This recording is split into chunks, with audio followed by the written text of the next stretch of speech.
I'm Mitch Miller, and I'm running for President of the United States of America.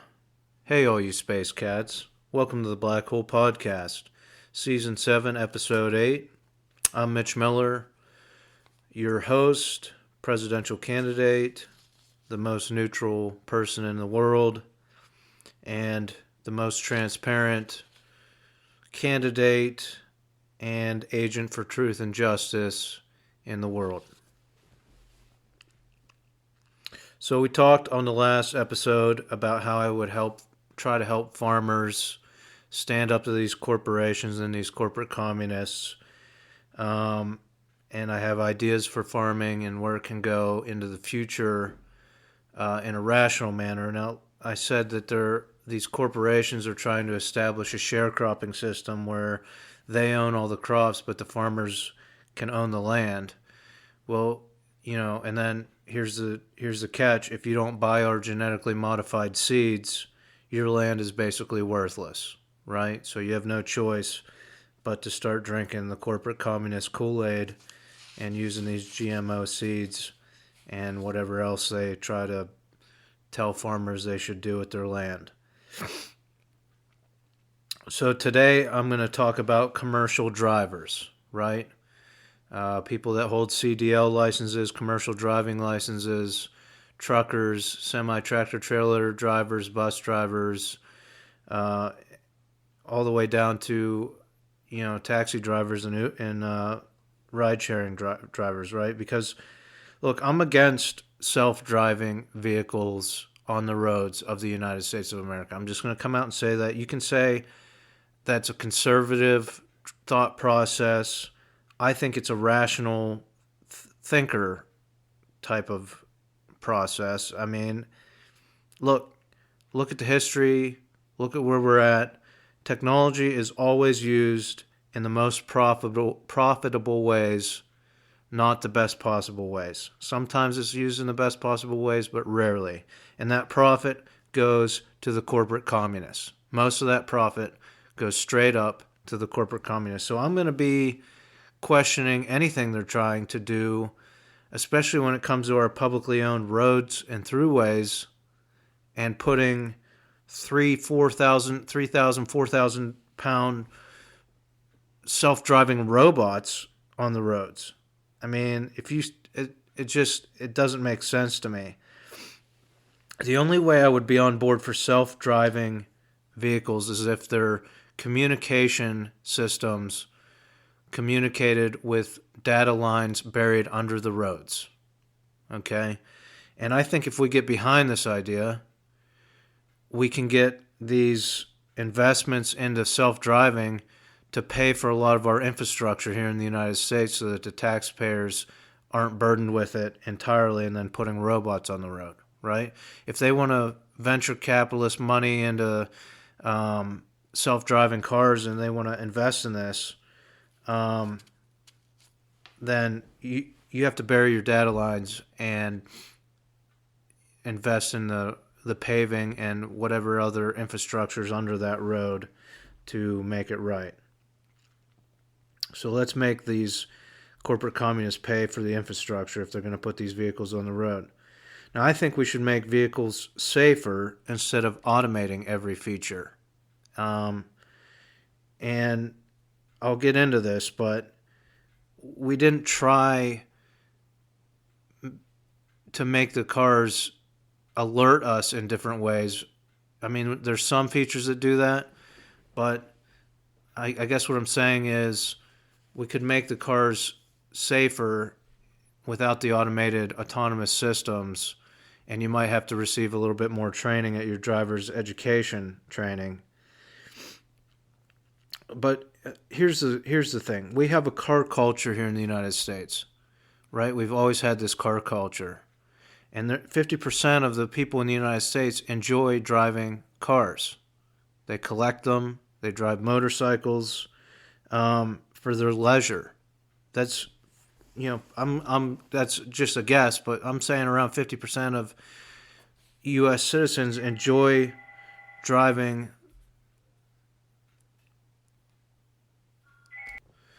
got a call on the landline. I thought it was maybe the president calling to say he agreed with me, but there was nobody there. So, um, but a lot of us enjoy driving on the roads here, and it's not fair to the 50% of us that you're putting these hypothetically dangerous robots on the road with no driver, no human responsibility, and just automating it. And you're connecting these things to domestic wireless systems, hypothetically, that are easily hackable. And I've said this in previous seasons. I did a whole season about this type of thing, so I'm not going to talk any more about self-driving cars. But here's the thing. You can hire a professional driver if you don't like to drive. I understand this next generation might not like to drive as much. The elderly don't enjoy driving. People with poor eyesight, don't really like to drive. I get it. Disabled people want more freedom. I understand why this is getting pushed through, but we need to take a step back. You can hire a professional driver. With ride sharing, the cost of that has become much less cost prohibitive. There's grocery delivery services. There's all kinds of delivery services. Let the professional drivers deliver your needs, and then obviously, if we invested in public transportation rather than self-driving cars, there'd be a lot more professional drivers out there that could get you on a regular schedule to where you're trying to go, right? So another thing they're trying to do is automate semi-tractor trailers on our interstate highway system, right? They're developing these self-driving trucks. Let's try, and this is for the commercial drivers out there, let's try making trucks smarter, right, before we automate them totally. What about a mapping system that shows in real time the grades coming up, the steepness of the grade, the steepness of the road, going up a hill, going up a mountain in the next mile, 2 miles, 3 miles, right, so that a driver can make an informed decision as to whether they should pass another truck, which we've all got caught on the interstate behind two trucks that are going 40 miles an hour because they didn't realize there was a steep grade coming up, right? Let's inform drivers. Let's make it easier for them. Let's have a computer system on these trucks that calculate the load on the truck and the grade coming up and inform the driver, hey, you're only going to be able to go 55 miles per hour for the next 3 miles. Or if you try to get out in the passing lane, you're only going to be able to go 45 miles per hour up this grade for the next 2 miles, right? Inform the drivers so that we're not impeding the flow of traffic on our interstates, and it helps inform them in so many ways. So here's other examples of a smart vehicle that could be applied to regular domestic civilian vehicles, right? Why is it that when I'm approaching a pedestrian on a country road or a highway, 2-lane highway out in the middle of nowhere, or a bicyclist, there's not an alert that overrides my music system and my media system in my car and says approaching bicyclist or approaching pedestrian, right? You have all these wireless waves, and you don't want to get rid of them, or you don't want to limit them in any way. So then use them to save lives. People get killed on highways and roads without sidewalks all the time. They could have a little wristband or something linked up to their phone that alerts on any vehicles coming within proximity of it. Hey, pedestrian. Hey, bicyclist. But the thing with that is you need a nationwide mandate. That's why you need me for president. I'll mandate to all vehicle manufacturers, if you're going to sell your vehicle in the United States, you have to incorporate this system. We had 10,000 roadside deaths this year that could have been prevented, and then we'll push it through Congress or whatever we need to do to make it permanent. Here's another example of something making cars smarter instead of just putting radar and SODAR on it and having automatic swerving features and autonomous features on every vehicle we have on the road. everybody knows there's a blind spot when you're turning left or right.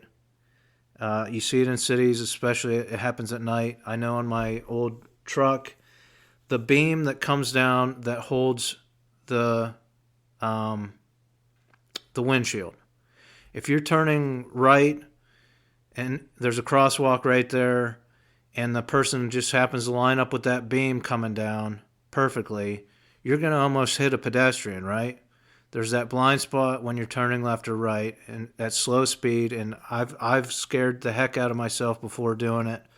Why isn't there a sensor or some kind of network system in cities that can alert when you turn your turn signal on at an intersection, pedestrian in the sidewalk? And now I know some of these new vehicles have these type of features, but what about a standard network for this type of thing, you know?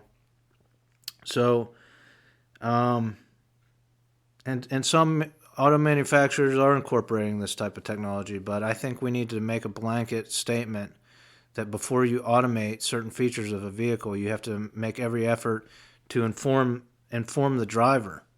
And, you know, I know it's great listening to music and stuff, but we can make systems that override our music systems, or you're talking on your telephone and say, hey, there's a pedestrian right here, you know, and hypothetically save lives.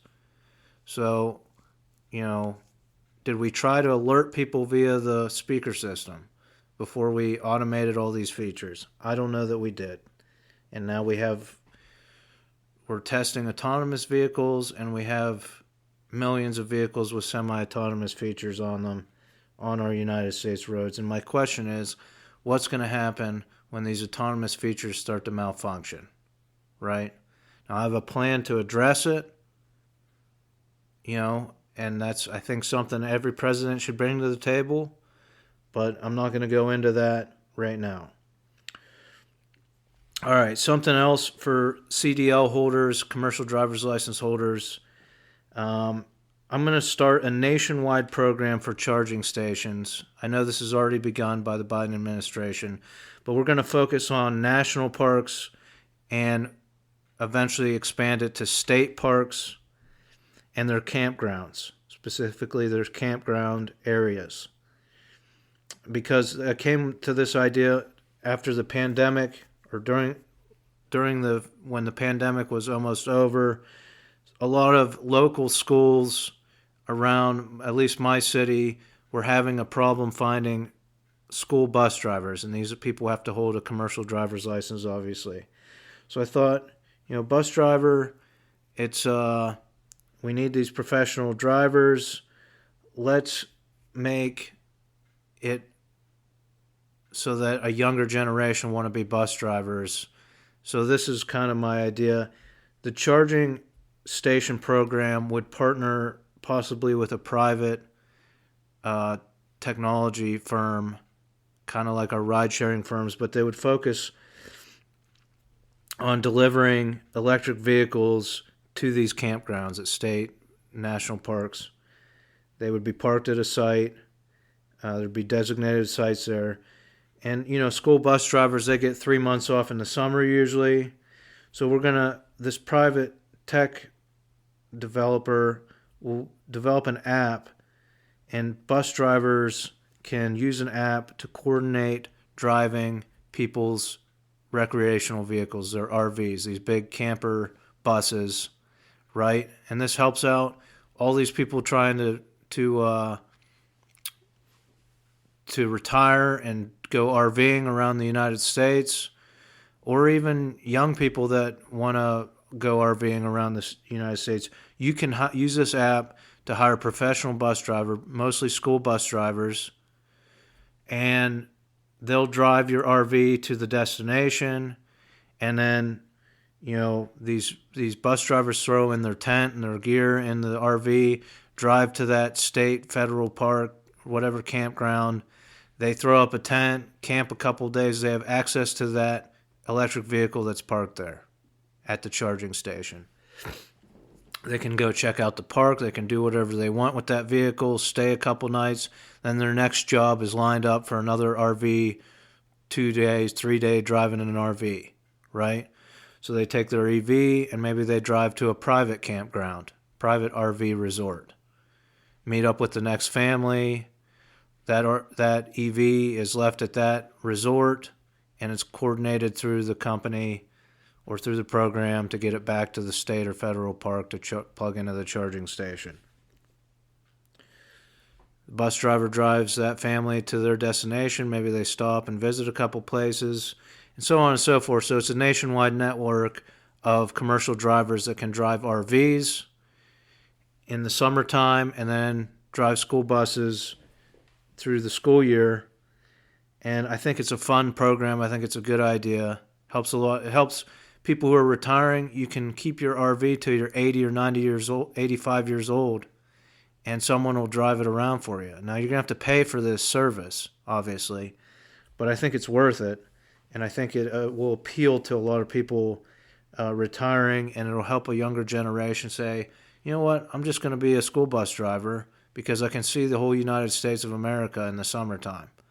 And so that's another program for professional drivers that helps the state and localities keep and retain bus drivers, keep really good bus drivers, really good professional drivers for their buses, makes children safer, so on and so forth. So those are just a couple programs and what I want to do for commercial drivers. I hope you'll support me as President of the United States. Check out my websites for other ideas I have, plotm.com, mitch4mayor.com, that's Mitch the number 4mayor.com, almavoter.com, and trafnet.org. Consider buying a t-shirt. There's no can't and American t-shirts for my campaign fund to build the Periscope platform where we can all vote on who my vice president is, who the Secretary of State is, who the Secretary of the Treasury is. Make Duels Not War shirts to help build my duel.us site where people can discuss and vote on who I should challenge to a duel. If you'd like to volunteer with my campaign, I'd really appreciate it. Looking for volunteers, haven't found any yet. Contact me through my websites. And until next time, I wish you peace, prosperity, and homeostasis.